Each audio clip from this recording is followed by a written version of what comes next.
Welcome to TNPSC லட்சிய விதைகள் channel. இன்னைக்கு இந்த வீடியோவில் நம்ம என்ன பார்க்க போகிறோம் அப்படின்னா, நம்ம ஆல்ரெடி சொல்லியிருந்தோம். என்ன அப்படின்னா, தமிழில் 6 முதல் 12 வரைக்கும் இருக்கக்கூடிய இம்பார்ட்டன்ட் பாக்ஸஸ், அதாவது நூல்வெளி, ஆசிரியர் குறிப்பு, இது எல்லாமே நம்ம ஒன் பை ஒன்னாக தரதா சொல்லியிருந்தோம். அதன் அடிப்படையில் 2 வீடியோஸ் இது போட்டோம்.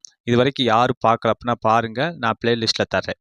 ஓகே, எதற்காக இந்த சீரியஸ் நம்ம ஸ்டார்ட் பண்ணுறோம் அப்படின்னா, தமிழில் வந்து ஒரு 100 கொஷின்ஸ் கேட்குறாங்க அப்படிங்கிற பட்சத்தில் அதில் 45 to 50 கொஷின்ஸ் எது பேஸ் பண்ணி வருது அப்படின்னா, இந்த பாக்ஸஸ், அதாவது நூல்வெளி, ஆசிரியர் குறிப்பு, இதை பேஸ் பண்ணி மட்டுமே வருது. அந்த ஒரு நோக்கத்திற்காகவும் ப்ளஸ் பார்த்தீங்க அப்படின்னா, உங்களுக்கு ரிவிஷன் ஃபேக்டருக்கு இது ரொம்ப பயங்கரமான யூஸ்ஃபுல்லாக இருக்கும் அப்படிங்கிற அந்த ஒரு நோக்கத்துக்காகவும் நம்ம இந்த சீரீஸ் வந்து ஸ்டார்ட் பண்ணியிருக்கோம்.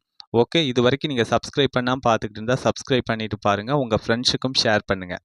ஓகே, இன்னைக்கு பார்த்தீங்க அப்படின்னா என்ன டாபிக் பார்க்க போகிறோம் அப்படின்னா, திருக்குறள் அப்படிங்கிற அந்த ஒரு டாபிக் பார்ப்போம். ப்ளஸ் பார்த்தீங்க அப்படின்னா நெல்லை சு.மு.து அவர்களை பற்றிய ஒரு டாபிக் இருக்குது. ப்ளஸ் வந்து மூதுரை அப்படிங்கிற அந்த ஒரு டாபிக் இருக்குது. ஓகேங்களா, இந்த 3 டாப்பிக்குமே இன்னைக்கு இந்த வீடியோவில் நம்ம பார்க்க போகிறோம். ஃபஸ்ட்டு பார்ப்போம் திருக்குறள். திருக்குறளை எழுதியவர் யாருன்னா திருவள்ளுவர் அவர்கள். இந்த திருவள்ளுவர் வந்து எத்தனை ஆயிரம் ஆண்டுகளுக்கு முற்பட்டவர் அப்படின்னா 2000 ஆண்டுகளுக்கு முற்பட்டவர். ஓகே, இந்த திருவள்ளுவரோட சிறப்பு பெயர்கள்லாம் என்னென்ன அப்படின்னா, வான் புகழ் வல்லவர், தெய்வ புலவர், பொய்யில் புலவர் அப்படிங்கிறது. அதாவது இந்த திருக்குறள் பார்த்தீங்க அப்படின்னா வான் புகழை கொண்டது. அந்த எழுதியதுனால இவர் என்ன சொல்கிறாங்க அப்படின்னா வான் புகழ் வள்ளுவர் அப்படின்னு சொல்கிறாங்க. பொய்யில் புலவர் அப்படின்னா திருக்குறளில் ஒரு எழுத்து ஒரு வார்த்தை கூட பொய்யில்லை, அது எல்லாமே உலக உண்மை அப்படிங்கிறதுனால இவரை வந்து என்ன சொல்கிறாங்க அப்படின்னா பொய்யில் புலவர் அப்படின்னு சொல்கிறாங்க. அதே போலவே தெய்வ புலவர் அப்படின்னும் சொல்கிறாங்க திருவள்ளுவரை. ஓகே, இந்த திருக்குறள் பார்த்தீங்க அப்படின்னா 3 பிரிவுகளை கொண்டுள்ளது. என்னென்ன? அறத்துப்பால், பொருட்பால், இன்பத்துப்பால் அப்படிங்கிற 3 பிரிவுகளை கொண்டுள்ளது. ஓகே, நமக்கு தெரியும் இந்த திருக்குறள் பார்த்தீங்க அப்படின்னா 14 கீழ்கணக்கு நூல்களுள் ஒன்று தான் இந்த திருக்குறள் நூல்.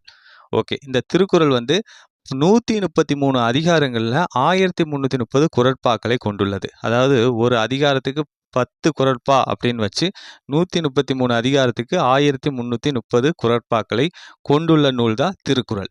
ஓகே, இந்த திருக்குறளை வந்து எப்படி சிறப்பித்து சொல்கிறாங்க அப்படின்னா, திருக்குறளில் இல்லாததும் இல்லை, சொல்லாததும் இல்லை என்னும் வகையில் சிறந்து விளங்குகிறது. ஓகேங்களா, 2 அடி தான் இருக்கும், ஆனால் அதில் சொல்லப்படக்கூடிய கருத்துக்கள் பார்த்தீங்கன்னா ஆழமான பொருளை தரும். அதனால தான் திருக்குறளை என்ன சொல்கிறாங்க, திருக்குறளில் இல்லாததும் இல்லை, சொல்லாததும் இல்லை அப்படின்னு சொல்கிறாங்க.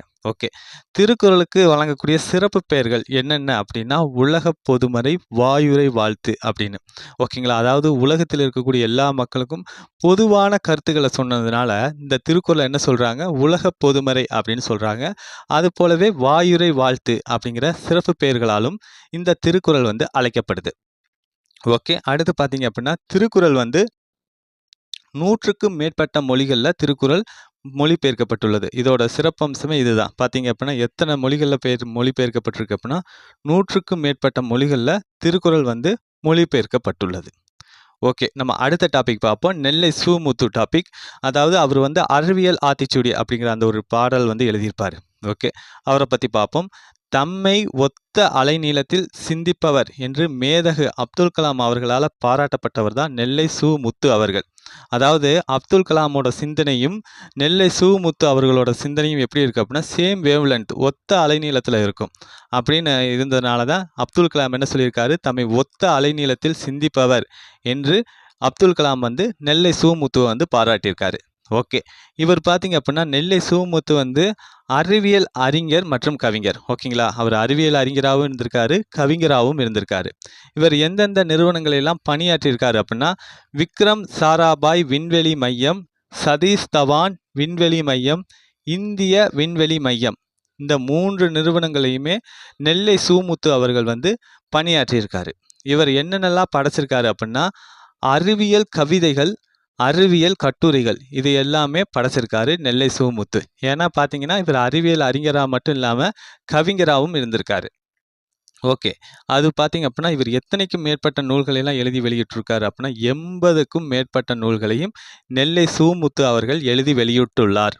ஓகே, நெக்ஸ்ட் டாபிக் பார்த்தீங்க அப்படின்னா மூதுரை. ஓகேங்களா, இது ஒரு இம்பார்ட்டண்டான டாபிக் தான். இதெல்லாம் ப்ரீவியஸ் இயரில் கேட்டுக்கிட்டே இருப்பாங்க. ஓகே, இந்த மூதுரை அப்படிங்கிற அந்த ஒரு நூலை வந்து எழுதியவர் யார் அப்படின்னா ஔவையார் அவர்கள் தான் மூதுரை அப்படிங்கிற நூலை வந்து எழுதியிருப்பாங்க. இந்த பாடல் இருக்கும், அதாவது மன்னனும் மாசற கற்றோனும் சீர்தூக்கின் மன்னனின் கற்றோன் சிறப்புடையோன் மன்னர்க்கு தன் தேசம் அல்லால் சிறப்பில்லை, கற்றோருக்கு சென்ற இடமெல்லாம் சிறப்பு அப்படிங்கிற அந்த ஒரு பாடல் வந்து இந்த மூதுரையில் வந்து இடம்பெற்றிருக்கும். அதுதான் பாடப்பகுதியாகவும் தரப்பட்டுள்ளது. ஓகேங்களா? ஓகே. அதாவது கல்விக்கு எல்லை இல்லை அப்படிங்கிற அந்த ஒரு கருத்தை வலியுறுத்தி சொல்லக்கூடிய நூல் தான் மூதுரை. ஓகே. இந்த ஔவையார் பார்த்தீங்க அப்படின்னா மூதுரையை தவிர்த்து இன்னும் சில நூல்களை எழுதியிருக்காரு. என்னென்னா ஆத்திச்சூடி, கொன்றை வேந்தன், நல்வெளி அப்படிங்கிற நூலெல்லாம் எழுதியிருக்காரு. ஓகே. இந்த ஆத்திச்சூடி பார்த்தீங்க அப்படின்னா 108 பாடல்களை கொண்டுள்ளது.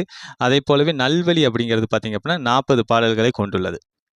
ஓகே. இதில் பார்த்தீங்க அப்படின்னா இந்த மூதுரை அப்படிங்கிற அந்த ஒரு சொல்லுக்கு என்ன பொருள் அப்படின்னா மூத்தோர் கூறும் அறிவுரை அப்படிங்கிறது தான் மூதுரை அப்படிங்கிற அந்த ஒரு சொல்லுக்கு பொருள். இந்த மூதுரை அப்படிங்கிறதுக்கு என்ன பெயர் பெற காரணம் என்ன அப்படின்னா சிறந்த அறிவுரைகளை, ஓகேங்களா, பெஸ்ட் அட்வைசஸ் சொல்கிறதுனால தான் இந்த நூலை வந்து மூதுரை அப்படின்னு வந்து சொல்கிறாங்க. ஓகே. அது மட்டும் இல்லாமல் இந்த நூலில் வந்து எத்தனை பாடல்கள் இருக்குது அப்படின்னா 31 பாடல்கள் இருக்குது. ஓகேங்களா. இந்த மூதுரை டாபிக் வெரி வெரி இம்பார்ட்டன்ட். ஓகேங்களா. இதெல்லாம் வந்து ப்ரீவியஸ் இயரில் கேட்டுக்கிட்டே இருப்பாங்க இந்த டாபிக்ஸ். ஓகே. நம்ம இன்னைக்கு வந்து ஒரு 3 டாபிக்ஸ் பார்த்துட்டோம். மீண்டும் அடுத்த வீடியோவில் சந்திப்போம். தேங்க்யூ.